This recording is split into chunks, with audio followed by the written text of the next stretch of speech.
Hi, thanks for being in for another video. This time we have unboxing of the HUAWEI Mate XT Ultimate Design. Let's get started. This is possibly the most exciting foldable ever. Let me remove this protective film so you don't see so many reflections. But it's definitely very exciting to be doing this unboxing. It's a tri-fold foldable, the first ever, so we're standing in front of pages of history. Basically there we've already managed to remove this plastic so that we can appreciate with better detail the box that comes super nice. Note that it is not only HUAWEI Mate XT, but in this case I've decided to be part of all this Ultimate Design family that is the luxury series of HUAWEI. So the case comes with this two-tone red finish or this dual finish to give it this much more premium feel as well. Now we're gonna pull this device out from the side to remove this box, and now we're going to find the black box, in this case with the gold colored lettering also gives it a touch of luxury. The box does not have too much information, so let's continue with this unboxing as it knows that in this case it takes off in this part to later open. And finally we come across the device. Watch. Basically it is an unboxing of a tablet. In this case it is a device of very good dimensions, and best of all is that we will be able to fold it to keep it in our pocket. But notice as we take this device out of the box, I can tell that it's exaggeratedly thin. And let's look at some of the warnings that the manufacturer gives us, because obviously you have to take care of this foldable screen. For starters, it says not to remove the protective film that comes with the screen. It also tells us not to clean the edges of the screen with any sharp object. Also that we don't press the screen with sharp objects such as pens or keys. You have to be careful because they could probably get marked. Then it says not to press on the camera area of the screen. It also says to avoid exposing it to liquids, sand or any other type of object that could damage it. Then it basically says not to use the hinge if the phone is at a temperature of -5 degrees Celsius or below. Fortunately, where I live we do not have extreme climates, but you have to consider this. And finally it says that the sounds of the hinge can be normal. Clearly, yes, it is a delicate phone, and I should anticipate you that I will be using it for personal use to also have a good reference of what it would be like to use a device of this style on a day-to-day basis. Currently, it is not a device that is going to go for a lot of sales, but it has already had its global launch, so you can already see it. Acquire if you want it, obviously would be super expensive, but it is very exciting to be in front of such an innovative device that is already on sale. Then let's remove these protective plastics and finally access the device. Let me insist a little more with respect to how thin this device is observed. In this case is the edition in black color, is also available in red color. Although personally I consider that this edition looks more elegant in this case the device still. It has not been folded or unfolded, and note that it does have some small marks on the screen, but nothing really serious. I think it's great to have all this space to work, answer your emails and more, and then fold it up. Note that in this case it folds in a somewhat curious way. You have to get used to it a little bit since it is 3 folds. Note that the folding screen is on the outside, so one fold is outward and another is inward. You could even fold it up this area and use the device like what we currently see in the fold type cell phones. So let's say you have 3 modes of use. You can have it as a traditional cell phone, then as a mini tablet, and finally as a full tablet. It's excellent. So let me turn this device on, and while it's turning on, let's see what else is in the box. I'm really excited about this device. It looks like it doesn't come with a battery, so I'm going to get it. I know if it brings battery, then let's wait for it to turn on and see what else comes in the box, because being a luxury device, we expect it to also bring some interesting accessories. So let's see. This is simply the box, and we find subsequently with 3 other boxes available over here. Let's start with this first box that apparently will bring the cable and charger. Let's take it out, and indeed, in this case being a unit for a review, does not come with an adapter. Charging region, but remember that if you buy it with the official distribution of your region, you will get a correct adapter to your region. In this case, the charger is 66 watt supercharge. It is not the fastest charge that has Huawei, but remember that in this case, due to the density that has the battery to be so thin, probably had to limit a little charging power. I think it is still very good power, so later in the review we'll do. Here we also find the cable that is from USB-C to USB-C. This is excellent news because Huawei had not made this decision. Always kept sending the cable from USB-A to USB-C. So finally we see this a little more modern, and I forgot to show you that in this case brings both the USB-A connector and the USB-C connector, because remember that Huawei allows this same charger to use it for all the devices, even the computers. You can charge them with this one, same adapter, so it has good versatility on these chargers. Well, that's what comes here in the first box. Let's go over to look at the second box, or it looks like it doesn't have any contents, it's just a separator. And the second box is on this right hand side. Here we are going to find the tool to extract the SIM card tray, and surely with a little more documentation we are going to see here we are accessing, and look what a surprise, it comes with case. The truth that I did not expect. This surprise, and notice that it even comes with this little leg that you can fold out so that you can use the device also leaning against some wall or a table, and that definitely gives it a nice touch of usability as well. Let's get this out of the way. The finish of the case actually looks very slick as well. In this case, it is probably very necessary to use the case. Mainly due to the right side, there is going to be screen, so if you do not want to expose it to danger, I think it will be necessary.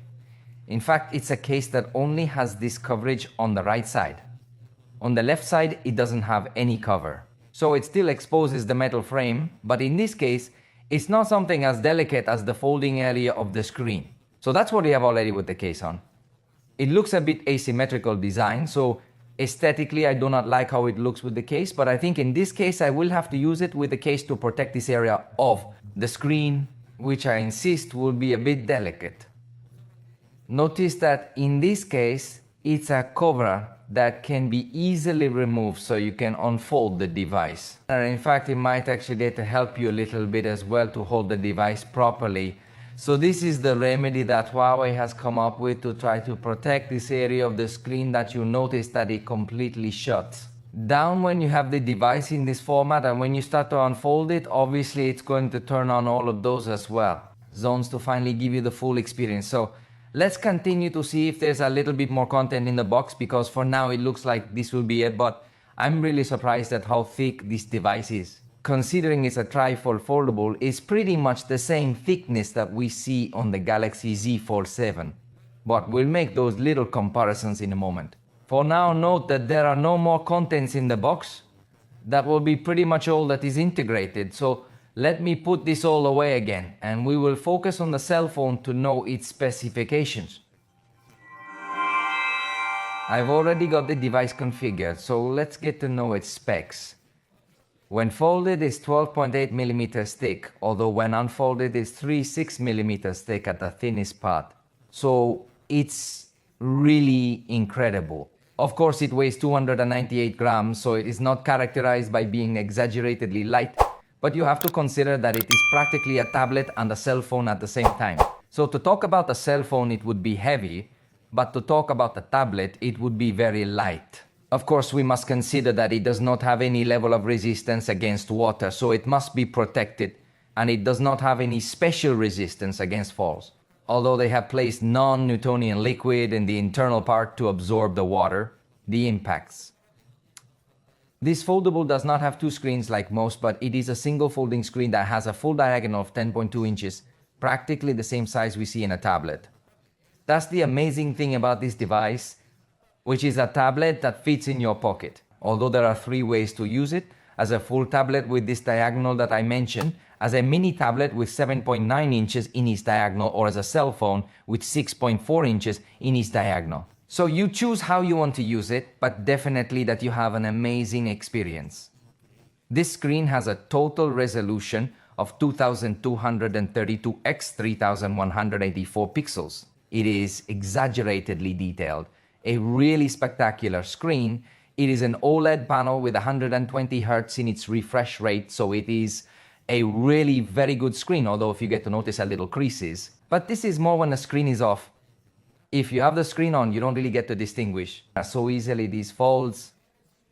In the sound, we will find two speakers, one on the top and one on the part, and one on the bottom, but in the area where the USB connector is, so that when you have deployed the device, the sound experience is somewhat strange and asymmetrical.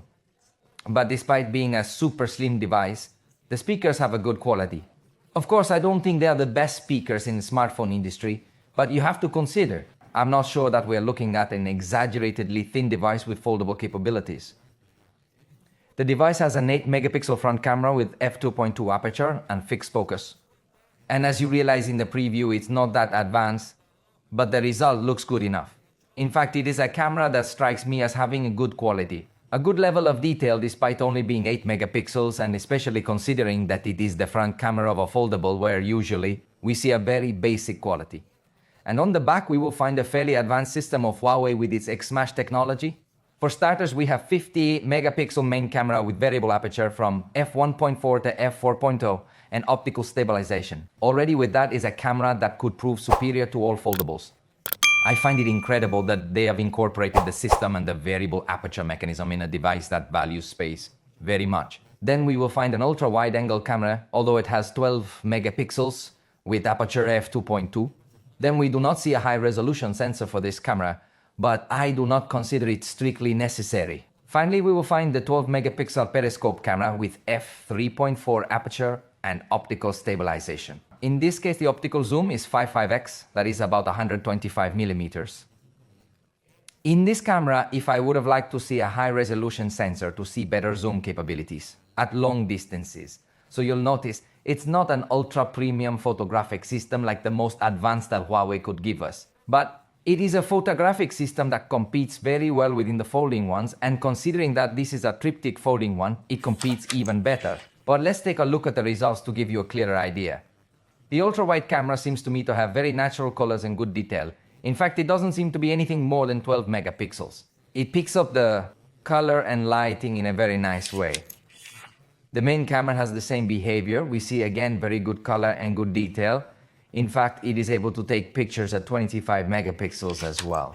Then you're looking at the DOS X digital intermediate zoom, which does maintain optical quality. It doesn't look like digital zoom, so it gives you good quality in these intermediate zoom pictures as well. Next, you're looking at the 55x zoom camera, which again picks up optical quality and gives us a very good level of detail. The photography seems to me to be of excellent quality. Even still with 10x zoom, we see a very good quality. It will still look like optical quality, which is remarkable having a 12 megapixel sensor, nothing more. Now you're looking at the picture with 30x zoom, and I think it's quite noticeable here that it's digital zoom. But I'm still struck by how well Huawei optimizes a sensor of just 12 megapixels and the maximum zoom is 50x, and obviously the image is not seen with such quality. But again, considering that we are in front of a 12 megapixel camera, Huawei has really done an excellent job of optimization at the photographic level. By the way, remember that you can also take selfie type pictures with these cameras. So you would come out with the main camera generating a totally natural bokeh effect in the background for portrait pictures with practically tremendous quality, or you can use the ultra wide camera to have very wide in these selfies, and again has a very high quality. Note that it is a backlit scene and the result is very positive. So I insist that the cameras are not the most advanced in the industry, but within the folding, if you can position itself as one of the best cameras and draws attention to the fact of being a folding triptych that competes head to head with traditional folding. As for video recording, note that if we will allow us to reach up to 4K, although I do not like this selector because you have to go giving touch by touch, so the experience does not seem to me the most pleasant. But if you enter the settings, you can manipulate this in an easier way.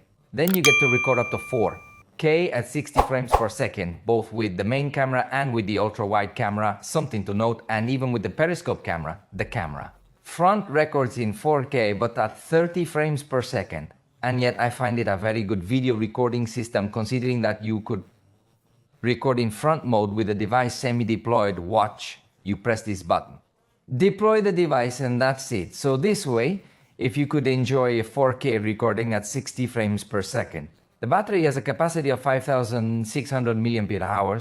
For a cell phone, it looks like a very big battery, For a tablet, it looks like a battery. Very small, and if you use it deployed at all times, I think the battery will drain you very quickly, so you have to find a good balance of when to deploy the device to get the most out of your screen. In this case, it supports Huawei fast charging of 66 watts with charger included in the... But it also supports 50-50 watts fast wireless charging, and it also has reverse wireless charging of 75 watts. I think it's spectacular the fact that Huawei has incorporated wireless charging and reverse wireless charging in a device that prioritizes a lot to be ultra thin. Definitely applause and kudos to the team that developed this device. This device comes to the global market with MIUI 14.2%, although it is highly likely to soon update to MIUI 15, and obviously talking about software, you will be saying yes, very nice. But it does not have Google, and if you're right, although remember that it's quite simple to use Google applications. For example, in this case, I'm going to look for the YouTube application in App Gallery. Notice that I'm just going to put install. It's going to tell me that I need to install some add-ons first, but with 2 simple touches, it's already installing everything necessary. So I just have to wait for YouTube to finish installing, which in fact it installs quite fast, and that's it. I don't have to do anything else. Notice I'm going to leave here and I'll go to wait for the YouTube icon to appear here. It's already installed, so I'm going to press the open button and notice that it's already there. I can run it without any problem, and in fact I can also add my Google account directly here. Let's put that I want to add the account. I'm going to log in, and here I type my email, and after logging in as you traditionally do on any Android device, you're already going to be able to use everything. And that's it. Notice that even if you have YouTube Premium, if it retains the feature of watching videos with this floating screen, then you can practically use YouTube without any problem. Let me look now, for example, Gmail, and I can also install it with one touch. The same goes for Google Maps, although there are some other applications that are not so easy to install with one touch. For example, if I try to install Google Meet, notice that it sends me to install first kebabs, then I do not. I want to tell you that absolutely everything from Google works without any kind of problem or any kind of inconvenience, but most applications and services from Google, yes. For example, let's look for Google Drive, and you can also install it with a single touch without too much complication. In fact, I will look for Google's own application, which is its search engine, and I will also be able to install it in this way along with Google Chrome. Then just wait a few seconds and all these applications, they are already installing. Watch, I'm going to open Gmail. And something that is interesting is that they also adapt perfectly to the interface of this device. Then when you deploy, you have more space, and if you finish deploying, you have even more space to see in 2 columns. So if you could get to take advantage of all this, the same thing would happen with Google Drive.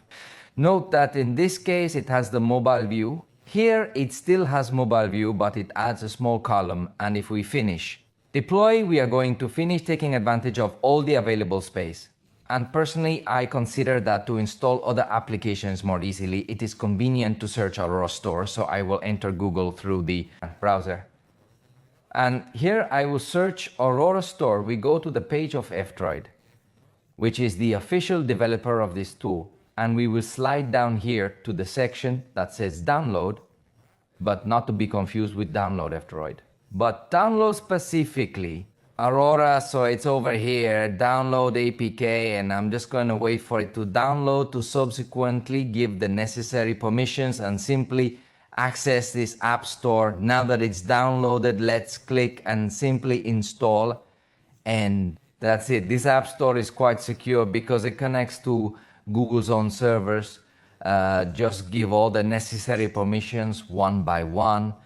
Some may become a little more complex to authorize than others, so that's why is that it is not recommended so much for users who are not so expert or so advanced. But after this is already, you can even start your Google session within the store to try to retrieve some purchases and ready. We already have here all the App Store where we can search for more content, then that is with respect to software and Google applications. And finally, the processor can become somewhat unknown and mysterious. Apparently, it is a new Kirin that sincerely, it is not that powerful. Here we have the results in benchmarks. For example, Geekbench gives us 1,293 points in single core, 3,594 points in multi-core, and in Antutu it reached 8,77,221 points, that is. It gives you a performance of a high-end device, but maybe from 2 or 3 years ago, in reality, it is not a powerful processor. Does that mean it's a very bad thing? It's up to you if you're going to want to run very heavy games, if it's going to be perceived as lacking power.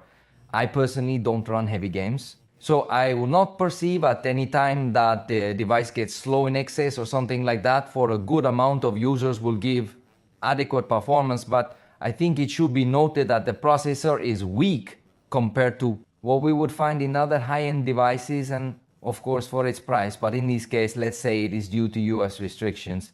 Huawei doesn't have access to more advanced chips, and it seems to me that they do a good job with what they have available. To give you a reference, it would be more or less like a Snapdragon 8 Plus Gen A on the devices that give us low scores. So I insist, at least for me, it is the necessary power. I do not need more.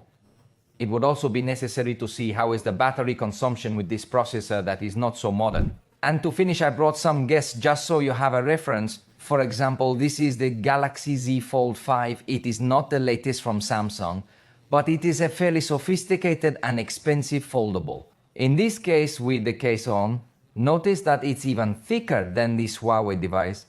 So it's a good reference because these 3 folds might even give you the feeling that it's a very thick device through the camera, but it's definitely not. Let's remove the case because this case does add a lot of thickness to the Samsung foldable. And note, without a case, it has a very similar thickness, I would say, especially in this hinge area. Now let's look at Samsung's most recent foldable, the Galaxy Z Fold 6. With case, again, has a very similar thickness, and without case, I think they are still very even and very similar. That's why Huawei's achievement is so outstanding, as this would be the maximum size that Samsung's foldable reaches, and this would be the maximum size that reaches the folding Huawei. Although at the same time, this design brings some concerns, let's say, since the foldable screen will be exposed on the outside. So generally, if you put your phone face down, the screen could get hurt more easily. And since the folding screen is on this edge of the screen, it will be highly recommended that you use a case, which of course will add some weight and thickness. But now let's compare these devices with the case on, and note that it is still very similar thickness we see here. Although I insist that this tab can become a bit annoying, but necessary to protect this folding area of the screen. For the moment, we have reached the end of this video. Remember that we will have available the video review so you can know it even more in depth. For now, this has been all. I hope you liked it. If so, you can tell us, and we'll see you next time.